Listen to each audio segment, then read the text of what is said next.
ilmiah itu berbeda di dalam pandangan filsafat barat dengan filsafat Islam. Observasi tidak bisa diterapkan kepada Isra Mi'raj. Karena salah satu ciri khas dari ilmu pengetahuan itu untuk merisetnya adalah trial and error. Trial and error itu dilakukan kalau peristiwanya berulang-ulang. Sementara Isra Mi'raj hanya terjadi sekali. Kalau begitu, banyak juga saya lihat di media sosial yang berusaha untuk menunjukkan berbagai macam kontroversi yang terjadi dalam Isra Mi'raj. Misalnya, mereka yang mengatakan bahwa yang Isra itu adalah Nabi Musa, bukan Nabi Muhammad SAW. Assalamualaikum warahmatullahi wabarakatuh. Saya sering mendapat pesan dari kawan-kawan yang khususnya bertugas di kampus. Mereka yang mungkin setiap hari menghadapi mahasiswa terkait Isra wal Mi'raj yang sedang kita berada di dalamnya, baik di bulan lalu maupun di bulan yang sekarang ini. Ada satu hal yang selalu menggelitik pikiran saya.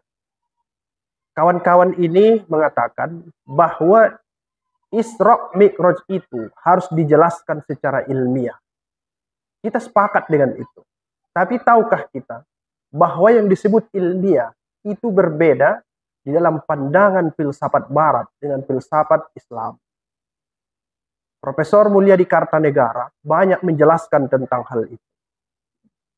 Mungkin sebelumnya dijelaskan oleh Muhammad Abid Al-Jabiri dalam bukunya yang sangat banyak, bahwa yang disebut ilmiah dalam Islam itu paling tidak harus menggunakan 3 pendekatan nalar, yaitu nalar bayani, nalar burhani, nalar irfani. Ditambah oleh pakar yang lain dengan disebut dengan nalar tajribi, yaitu yang disebut dengan observasi. Kawan-kawan semua, observasi tidak bisa diterapkan kepada Isra Mi'raj. Karena salah satu ciri khas dari ilmu pengetahuan itu untuk merisetnya adalah trial and error. Trial and error itu dilakukan kalau peristiwanya berulang-ulang. Sementara Isra Mi'raj hanya terjadi sekali. Kalau begitu, pendekatan ilmiah yang mana yang harus digunakan? Agaknya sampai sekarang, pendekatan ilmiah yang dilakukan Abu Bakar As-Siddiq adalah yang paling tepat. Karena dia mendekati peristiwa ini dengan menggunakan nalar irfan. Artinya pendekatan imani. Itu yang pertama. Kemudian yang kedua. Banyak juga saya lihat di media sosial yang berusaha untuk menunjukkan berbagai macam kontroversi yang terjadi dalam Isra Mi'raj. Misalnya mereka yang mengatakan bahwa yang Isra itu adalah Nabi Musa, bukan Nabi Muhammad SAW. Ada hal-hal yang perlu kita garisbawahi terkait hal ini. Secara pribadi, kita tahu riwayat itu. Saya banyak membaca tafsir-tafsir yang di dalamnya banyak kontroversi.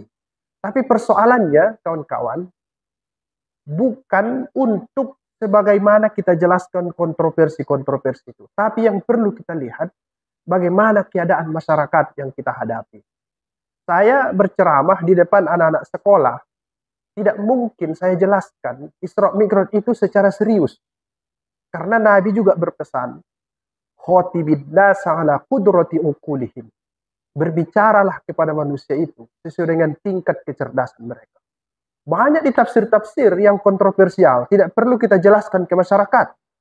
Misalnya, kita temukan di dalam tafsir Qurtubi bahwa yang disembelih itu bukan Ismail, tapi Ishak alaihissalam. Ditemukan juga dalam tafsir Al-Qasimi yang ditulis oleh Jamaluddin Al-Qasimi Ad-Dimashqi dalam tafsirnya Mahasinut Ta'wil. Beliau mengatakan bahwa Buddha itu termasuk salah seorang nabi yang diutus Tuhan.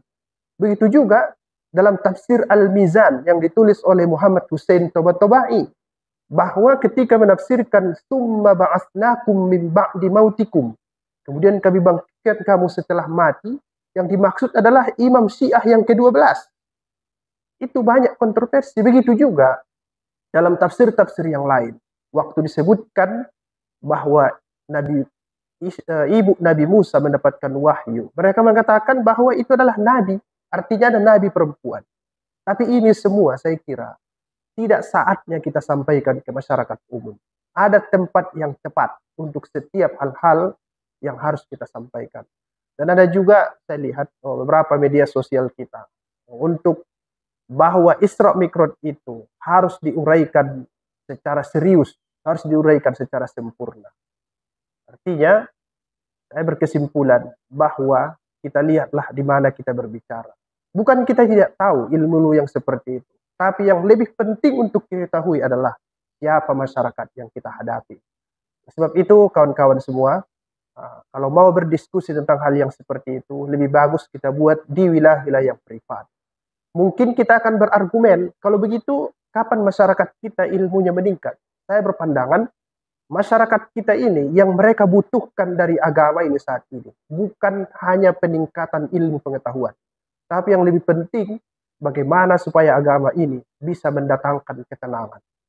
Barangkali kalau di kampus-kampus itu penting, karena memang brand dari mahasiswa itu adalah untuk meningkatkan ilmu. Bahkan gara-gara itu kadang mereka mengurangi sisi spiritualitas dari agama. Terima kasih, mudah-mudahan video ini bermanfaat. Mari kita diskusikan hal-hal yang kontroversial di wilayah yang privat, supaya agama hadir untuk menenangkan, bukan hanya tempat mengasah intelektual. Assalamualaikum warahmatullahi wabarakatuh. Ini subscribe, comment, like, and share.